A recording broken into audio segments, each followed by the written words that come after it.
Rutherford का नाभिकीय model, nuclear model of Rutherford. Ernest Rutherford, जो कि एक न्यूजीलैंड के भौतिक शास्त्री थे, ने सन 1911 में एक प्रकीर्णन का प्रयोग किया। इस प्रयोग में उन्होंने 100 नैनोमीटर पतली एक स्वर्ण पत्र पर तीव्रगामी अल्फा कणों की बौछार की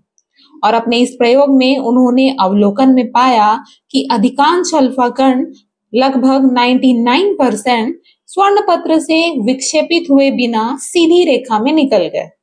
जबकि कुछ अल्फा कण स्वर्ण पत्र से टकराने के बाद विभिन्न कोणों पर विक्षेपित हो गए, अर्थात अपने मार्ग से विचलित हो गए और बहुत कम लगभग 20,000 में से एक अल्फा कण स्वर्ण पत्र से टकराने के बाद अपने पूर्व मार्ग में अर्थात 180 डिग्री के एंगल बनाते हुए सीधी रेखा में वापस लौट आया। प्रयोग से प्राप्त इन अवलोकनों के आधार पर उन्होंने निष्कर्ष निकाला कि परमाणु का अधिकांश भाग खोखला और आवेशहीन होता है, जिससे अधिकांश अल्फा कण विक्षेपित हुए बिना सीधी रेखा में निकल जाते हैं।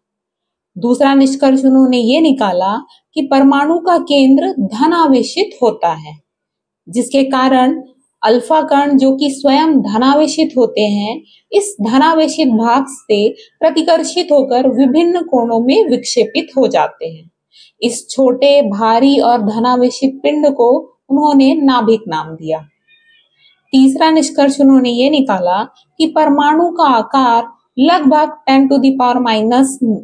मीटर की तुलना में नाभिक का आकार बहुत छोटा, लगभग 10⁻⁻15 मीटर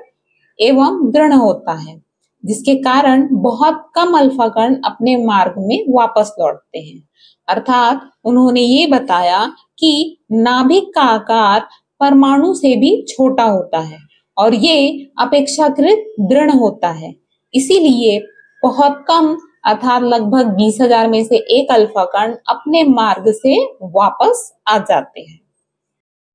इन निष्कर्षों के आधार पर रदरफोर्ड ने अपना ग्रही इलेक्ट्रॉन मॉडल दिया, जिसके अनुसार परमाणु का द्रव्यमान व धन आवेश परमाणु के मध्य भाग में केंद्रित होता है, जिसे हम नाभिक कहते हैं, तथा इलेक्ट्रॉन इस नाभिक के चारों ओर बंद वृत्ताकार मार्ग में गति करते रहते हैं, जैसे सौर मंडल में सूर्य के चारों ओर ग्रह गति करते रहते हैं।